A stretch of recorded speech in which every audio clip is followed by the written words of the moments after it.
Good morning/afternoon, everyone. I'm excited to take you on a journey through the fascinating world of post-war modern design. Today, we'll be exploring how this movement emerged after World War II, the distinctive features that define it, the key figures who shaped its direction, and the lasting impact it has had on design and culture.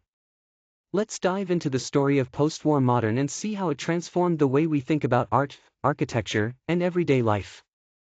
Post-war modern is an artistic and design movement that took shape right after World War II, roughly between 1945 and 1965. It's known for its focus on innovation and simplicity, combined with an optimistic outlook that reflected the hope of that era. The historical context is crucial here. After the devastation of the war, there was a strong push to break away from traditional styles and embrace new ideas and forms.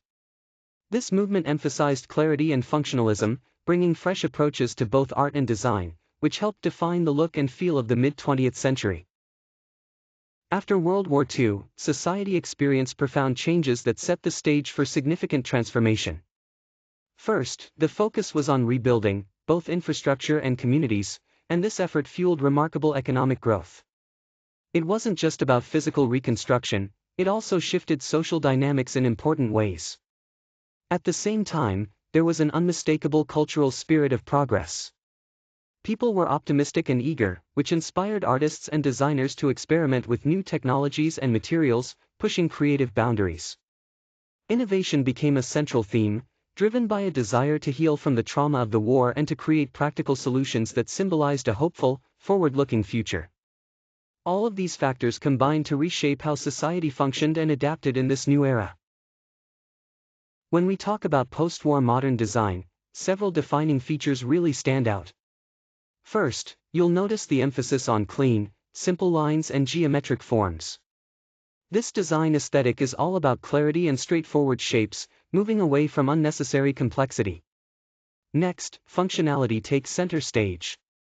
Designs were created to be practical and useful, ensuring that beauty never got in the way of everyday use. This practicality was often enhanced by the introduction of new materials like molded plywood, fiberglass, and steel, which allowed for innovative shapes and increased durability. Another important aspect is the optimistic and forward-looking spirit behind the style. After the challenges of the war, this design language embodied hope and progress, reflecting a brighter future. You'll also see a minimal use of ornamentation, which marked a clear departure from the heavily decorated styles that came before. This simplicity made the designs feel clean and uncluttered. All of these elements combined to create a design language that was both modern and highly accessible, making stylish, functional design available to more people than ever before. Let's talk about some key figures who really shaped post-war modern design. First, Charles and Ray Eames stand out for their groundbreaking work in both furniture and architecture. Their designs combined functionality with a sleek, modern aesthetic that still feels fresh today. Then there's Eero Saarinen, famous for iconic structures like the Gateway Arch. He had a remarkable talent for blending bold, sculptural forms with practical use.